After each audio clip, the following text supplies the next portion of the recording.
Assalamualaikum warahmatullahi wabarakatuh. Sampurasun sadayana. Tepang deui sareng Ibu Cucu Sumiangsih dina raraga diajar virtual basa Sunda.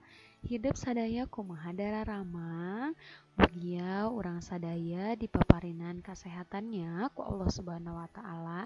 Amin ya rabbal alamin. Dinten ayeuna urang diajar neraskeun deui pangajaran kahijinya.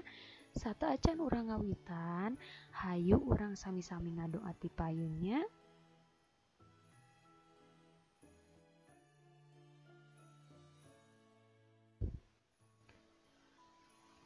Waktu semingguan kamari hidup atos diajar ngeunaan pangajaran hijinya nyaeta mikaheman sasatoan jeung tutuwuhan, ngaregepkeun pupuh sareng mikaharti kecap asal.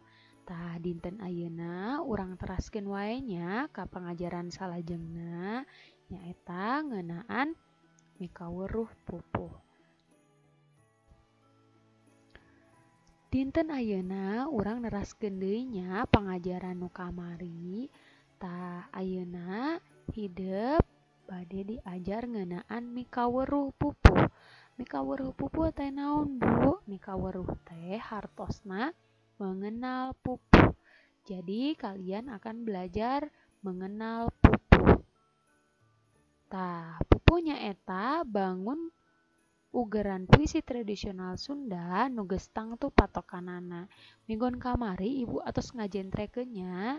Jadi pupuh merupakan bangun puisi tradisional Sunda yang pasti aturannya. Pupuh dina sastra Sunda aya sababaraha rupa. Pupuh dalam sastra Sunda ada beberapa macam. Unggal pupuh boga watak masing-masing. Setiap pupuh mempunyai sifat masing-masing nu ngawakilan kaayaan atawa kajadian nu keur dicaritakeun, yang mewakili keadaan atau kejadian yang sedang diceritakan. Tah, sapertos kitunya hartos tina pupuh teh. Jadi pupuh mempunyai beberapa macam ya.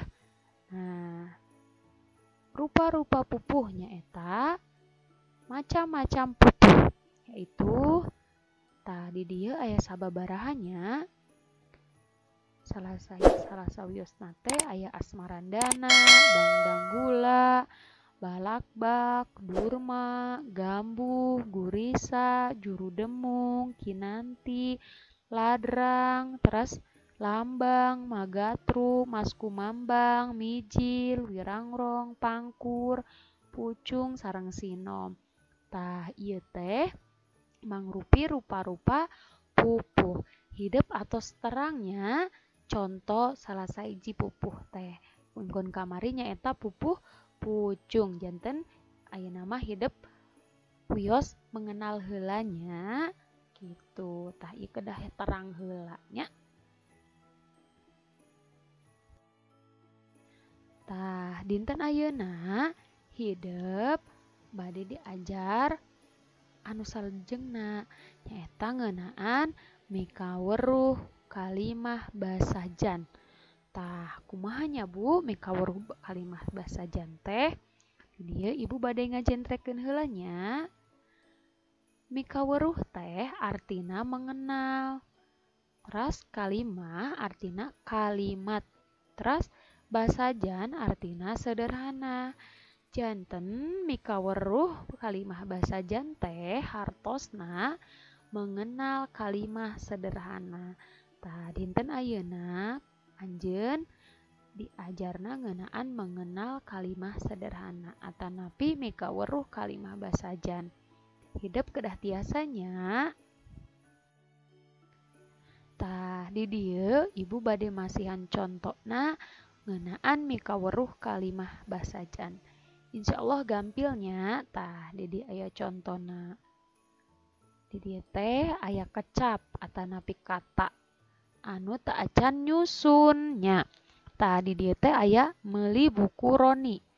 Nya ieu mah meuli buku Roni. Teu acan nyusun nya. Cobi ku hidup disusun. Janten kumaha tah? Naon heula? Roninya. Roni meuli buku. Tah eta teh atos janten kalimah basajan atawa kalimah sederhana. Contoh nu sanesna aya deui ibu teh gaduh kecap. Aya 3 kecapnya. Tah aya dongeng Faiz maca. Dongeng Faiz maca atos nyusun tacan. Tacannya tah urang cobian susun. Di dieu teh aya Faiz maca dongeng. Tah nu leres nama kitunya. Contoh nu sanesna. Kumahanya ieu diajar matematika barudak keur. Tak acan nyusunnya, tah cobi ku hidup disusun heula janten kalimah basajan atawa kalimah sederhana. Tah naon heula nya? Barudak keur diajar matematika. Leres teu nya? Cik urang tinggal. Leres kitunya. Janten ieu mah hidup nyusun kecap janten kalimah basajan atanapi kalimah sederhana. Tah engke hidup cobian di buminya kedah tiasa nya ieu mah gampil. Nah engke aya dina buku hidup kedah macanya pasti tiasa ieu mah gampil.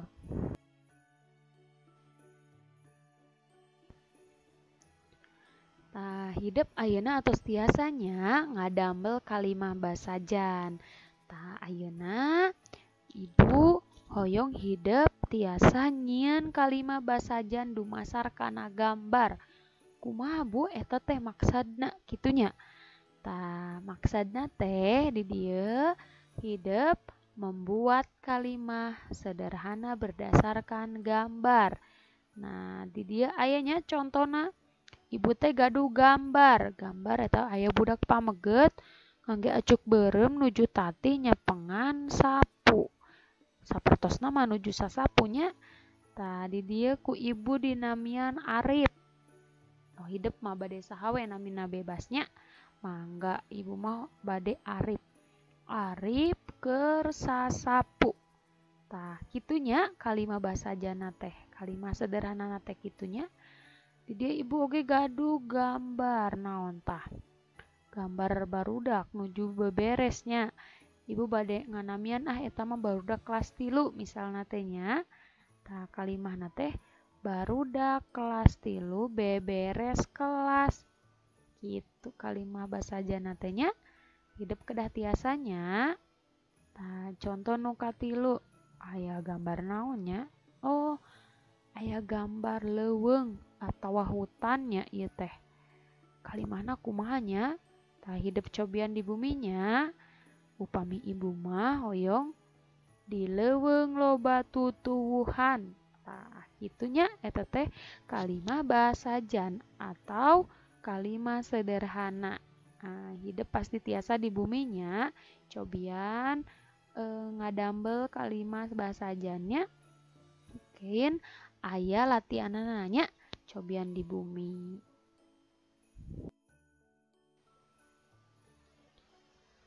Hatur nuhun kana perhatosanana. Mung sakitu panginten anu tiasa kubu cucu dugikeun dinten ayeuna.